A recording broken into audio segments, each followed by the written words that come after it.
All right, good morning. I appreciate everybody being here today. I'm going to read a statement, a prepared statement of what we've accomplished these last few months, and then we'll take questions after that. Back in June, we talked about the results of a 7-week operation we conducted with the FBI. At the time, we said this wasn't going to be a one-time effort, that we would continue to work together by sharing information and focusing resources on the people who are driving violent crime in Tuscaloosa. That's what the latest detail was about. From July 14th through August 14th, our officers and FBI partners conducted 276 traffic stops and made 90 arrests, including 48 felony arrests. We also recovered 10 firearms, including a gun equipped with a Glock switch and two stolen guns. But I think some of the individual arrests tell you more about this operation than the numbers do. We took 2 murder suspects into custody. We arrested a person wanted for sexual abuse of a child younger than 12 and another one for robbery. With assistance from the FBI, we were able to identify a shooting suspect through fingerprint evidence and get that person into custody. 2 of the firearm cases that we have from the detail have been sent for federal prosecution. Our officers know the people we're dealing with here. They know we're seeing problems and who's causing the problems. When we continue to combine the knowledge with the resources and the reach of the FBI, it gives us another way to go after these people who repeatedly are involved in serious violent criminal offenses. I also want to give credit to the officers, investigators, and analysts who are doing the work every day. A lot of it happens well beyond we put people into handcuffs. It's a lot of reviewing reports, looking at patterns, sharing information, and figuring out what and where we need to put our resources. We're going to continue to do this. We know that we're not going to arrest our way out of every problem in the city, but when somebody's carrying an illegal gun, committing violent crimes, or has an outstanding warrant or a serious offense, we're going to make every effort to hold them accountable. And we appreciate the FBI continuing to work alongside us to do that. At this time, I'm going to introduce Special Agent in Charge, Dave Fitzgibbons. Thank you, Chief Agents. Good morning. My name is Dave Fitzgibbons, and I'm the Special Agent in Charge of the FBI Birmingham Field Office. And really just want to thank the Chief and his leadership and Tuscaloosa PD. Our U.S. Attorney's Office, our U.S. Attorney is here, Phil Williams, and his leadership, and what we're committed to each day to protect our community. We deeply value these partnerships. Our collective impact is possible because agencies are working together daily, sharing intelligence in real time, coordinating operations, and staying aligned in our mission to reduce violent crime.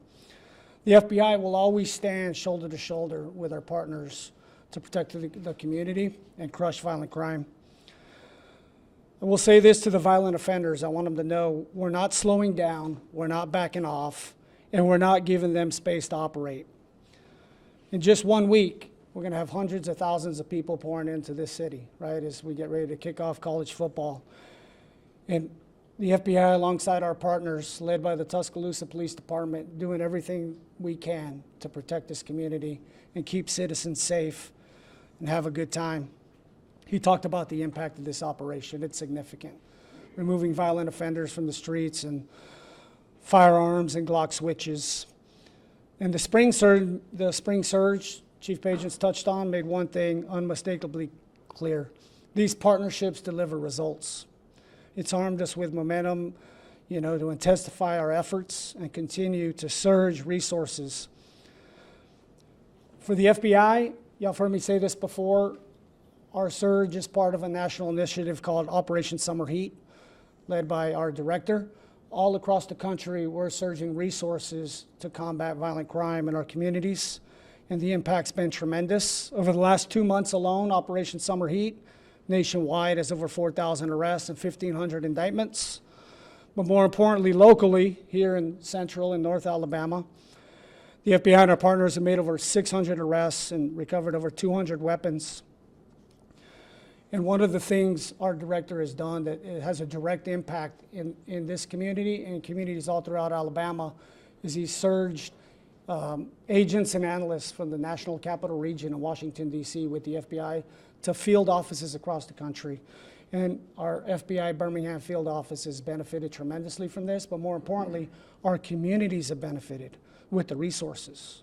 Because nationwide, as our director recently said, violent crime and crime is dropping drastically, right? Violent crime dropped 9% across the country. Murders dropped 18.1%.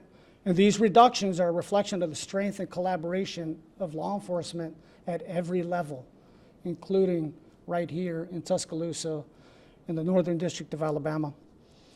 In closing, I just want to say our partners are unified, our resources are surging, and our resolve is unwavering. And at this time, I'm going to turn it over to Deputy Chief Sanders. Thank you. Good morning. I'm Deputy Chief Sebo Sanders with the Tuscaloosa Police Department.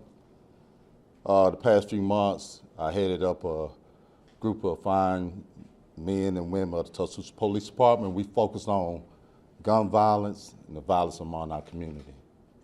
The officers work pretty much day and night to identify these people who are carrying guns and Glock switches.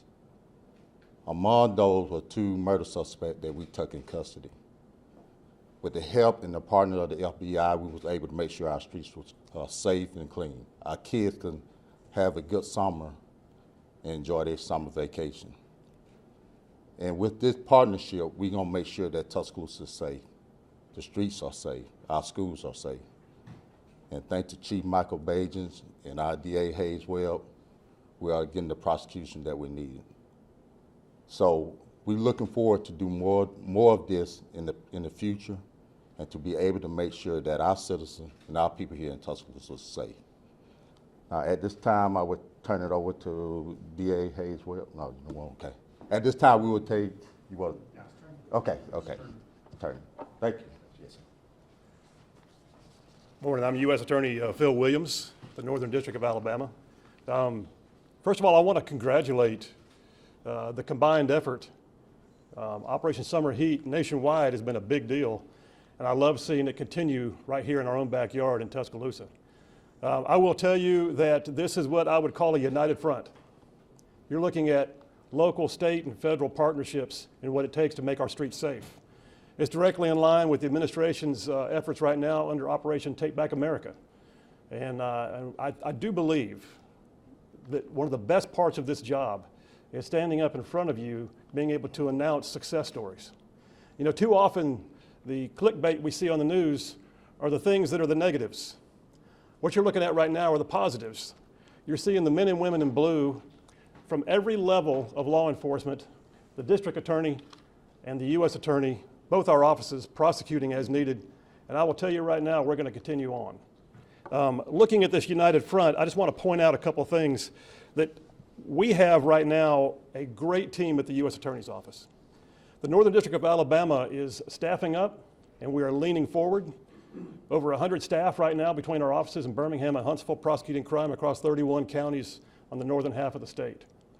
That being said, we have partnerships, and we recognize those and we appreciate those with our district attorneys, with our local law enforcement, our state law enforcement, of course, our federal partners. But I will end by just saying this. I have 2 messages. One is to the good people of Tuscaloosa. Good things are happening. If that message can get out more, all the better.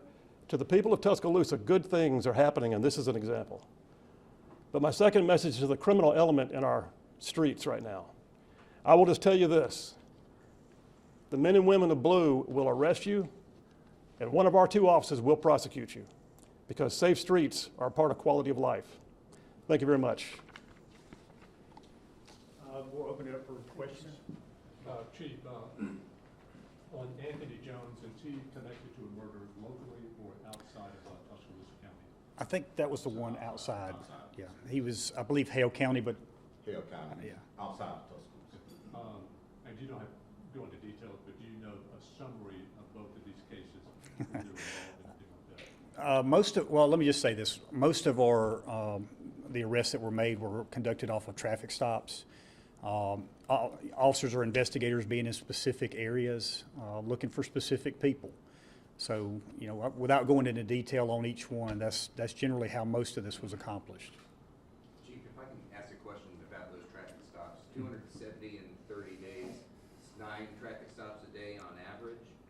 Can you talk about the systems that you guys are using to target those people that you're trying to pull over, so you can detect so many in such a short period of time? We utilized a lot of our resources, our cyber, marked patrol cars, unmarked cars where we did surveillance, things of that nature. If anyone did any type of, if it was someone we were looking at and they did any type of violation, we were stopping them. Specifically in some of the areas where we may have had some issues, a lot of these areas that we're in have to do with the call volume that we receive. So, the analysts would look at call volume, and if we're having a lot of calls in a specific area, we're going to concentrate there. And so that's how that happened. Can you talk any more about the missing person from Baltimore? Was that I think that was in a traffic stop, I believe. Came across of them. Were they missing and in danger? Were they a suspect somebody was tracking down, or just? No, they were not in danger. Unaccounted for? By my count, I think this is the second news conference of this type since you became chief. Are you sort of stepping up your game, so to speak, or we're going to see the I don't know if I'm stepping up my game, but look, I've got to give Chief Sanders a lot of credit for this. He's headed these before. There was a time when we had a permanent, we call it a Charlie detail. He and I were both members of that back in the day. But this is just something we do from time to time. I love these partnerships because, the ultimate goal is to have Tuscaloosa safe and peaceful, right? And so, we're going to run these details, off and on throughout the years to come. If we're having issues, or even if we're not, sometimes we're just going to do these things so that we keep crime low. Crime's down by double digits. So it's what we're doing seems to be working. My question for the U.S. Attorney, if I may, how do we take these cases and really kind of create punishment that may be deterrent from happening again, or to set the tone that you're really wanting to be able to throughout the counties that you represent? Well, first of all, we coordinate with our DA's office. We look and see if there's a federal nexus. It's sort of a triage. Our offices will talk to each other, find out what we cannot assume or take on. I think several of these cases already have been flipped into federal, and that's ongoing. But the partnership is really where we divide up and see whether or not the penalties will stick harder on a federal side, whether we can get something done quicker on a state side. But the bottom line is we do make that determination as a partnership. Any key elements that you guys are looking for when making that determination? No, we're going to examine federal law and see how it applies. And the sentencing guidelines will also be part of what we consider. I have a question for Sibo. With this latest batch of arrests, what time frame did this happen? Did we say over a month's time frame, or 2 weeks, or? The detail went over a month. Yeah, so it's a month. We went 7 days, just about 7 days a week. We came in different hours, but we focus on mainly the high crime areas and some of the trend that we've seen. Our analysts did a great job by identifying a lot of our problems here in the city, and that's what we focus on. My question for Special Agent in Charge Fitzgibbons, you talked about a surge of analysts and other agents to Alabama. Is this for all 50 states, or do you know why Alabama was able to receive these additional resources? Yeah, they surged to all 56 field offices across the country. And we really benefited here in the FBI Birmingham field office significantly, more so than I would say a lot of other offices that I don't know. Probably because, with a lot going on in this state and what we're trying to do, and maybe some of the resources, staffing levels we currently had is one of the things that play in to make sure they want to make sure we have the resources and tools to do our job and to protect the community. And really the community benefits, our partnerships grow stronger, and we have really benefited, I would say, over the last year and a half. I will add that part of that included standing up a Safe Streets Task Force here in Tuscaloosa for the first time with a supervisory special agent, Mason Hubbard, who's standing right there, leading a team here for the FBI we've never had before in Tuscaloosa as part of that growth. You talked too about next week, some people are going to be in town for a football game. Should we expect to at least not inherently see, but know that there is an FBI presence that will be here for game days and just moving forward? Yes, absolutely, alongside our partners, always here to assist. And is that different compared to last football season when all present? It's not different. we are present. We're always going to be present. We're always going to be assisting, and we're leveraging all our resources to keep everyone safe. Is there any evidence, based on what you guys have found out with this latest detail, that you stopped something just in the nick of time? In other words, the suspect, were they on the verge of committing another crime until you guys intervened? I'll say, Turn it over to the chief. well, I'll say this, when you've got, like, we caught 2 murder suspects.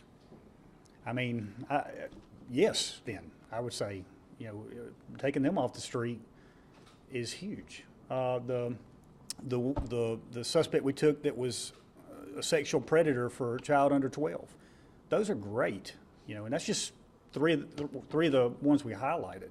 That doesn't count the other 40+ felony arrests we made. So, you know, anytime we can take a felon or habitual offender off the street, crime goes down, period.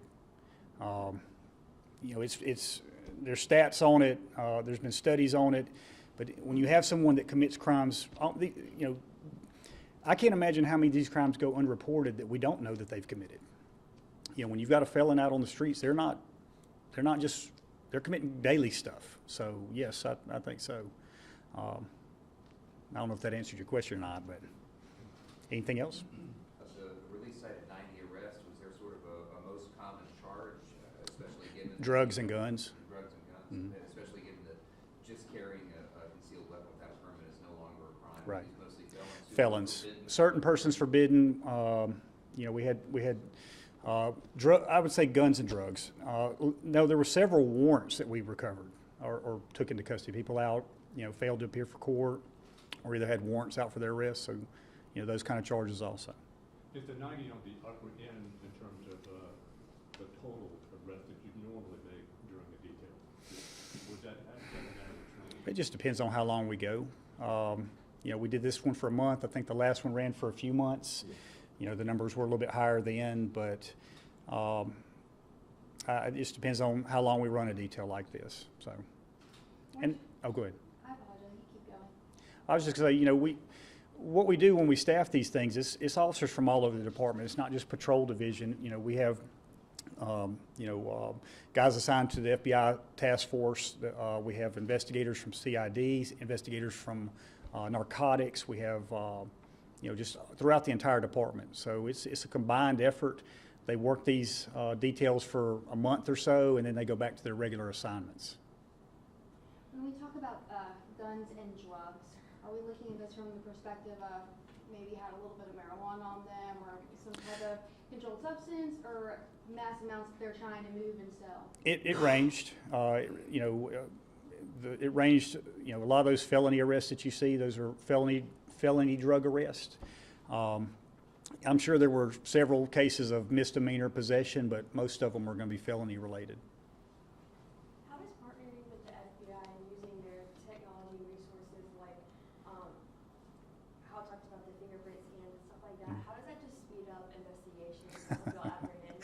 Well, they have resources, and maybe I need to let Dave speak to this, but they have resources that we don't have. They can move a lot faster on some things. So I don't know, Dave, you want to speak to that? Yeah, the chief hit on it. It's just leveraging, you know, different capabilities and tools and resources we have across all our partners. Everyone brings something that really enhances public safety. Thank you. Any other questions? All right, y'all, thank y'all. Thank y'all.